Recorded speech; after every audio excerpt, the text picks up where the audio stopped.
An employee handbook can be a valuable tool that benefits both employers and employees, as it's really meant to set the foundation for welcoming a new employee into your company while also introducing them to your culture and your mission and your values, and at the same time setting clear expectations. And it really serves as a resource for your company policies and procedures. But so often though, employee handbooks are used as the dumping ground for tons of confusing policies and information, and they're not really updated or organized well. And most can't comprehend the information that's in the handbook. And the majority of the information is simply not understood by employees or managers or leaders. So on today's show, I am going to share how you can create a handbook that your employees, managers, and leaders will actually find helpful. And be sure to stick around to the end of the show because I'm going to share some policies you shouldn't put in your handbook. So I talk a lot about having organized systems and processes for the entire life cycle of an employee. And what I mean by this is from the beginning to the end, from recruiting, hiring, and onboarding through payroll, benefits, all the way to termination and everything in between.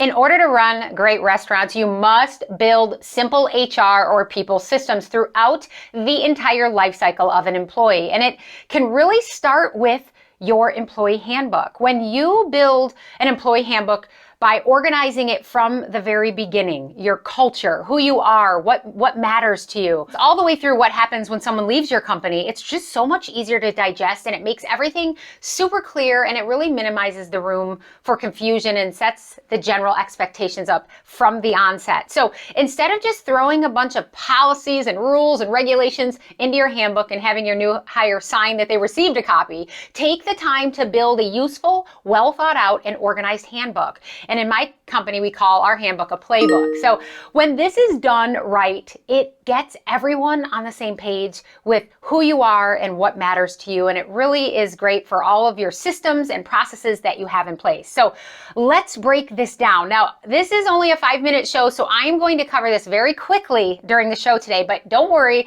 I have included a checklist with this information in the description so you can refer to that after watching the show.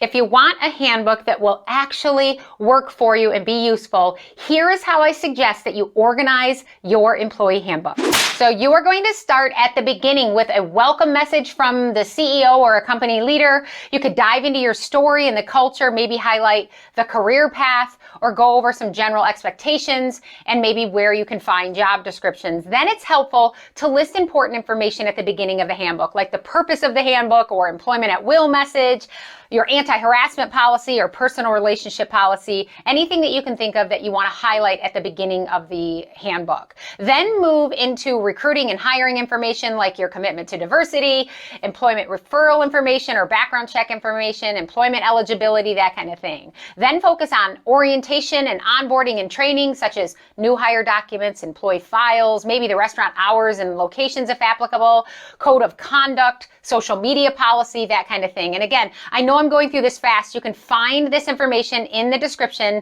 I have a table of contents for you to go through, a checklist. You can then dive into safety-related matters such as employee and customer injuries, robbery prevention, food safety, and so on. And then loss prevention with a focus on cash handling policies and food costs, frauds and scams to be aware of. Then move into outlining all of the payroll information. This, of course, is going to be important to most people with paydays and overtime rules, meals and breaks, and then move into the benefits part. And this can be a lot of information, but try to organize it well and keep it simple and to the point as much as possible. Again, while it's important to include all of the pertinent information, easy digestion is the goal. Focus then on performance expectations and procedures, and end with rules and policies on termination. And of course, at the very end of the handbook, you're going to have an acknowledgement page that somebody can sign off that they read through and understand the handbook. Doing this right and well takes time and dedication, but when you have this done right, it can be the starting point of getting and keeping your HR systems and processes organized and understood by all. If we can help you implement and execute your employee handbook, please reach out to us. We would love to help you get this accomplished.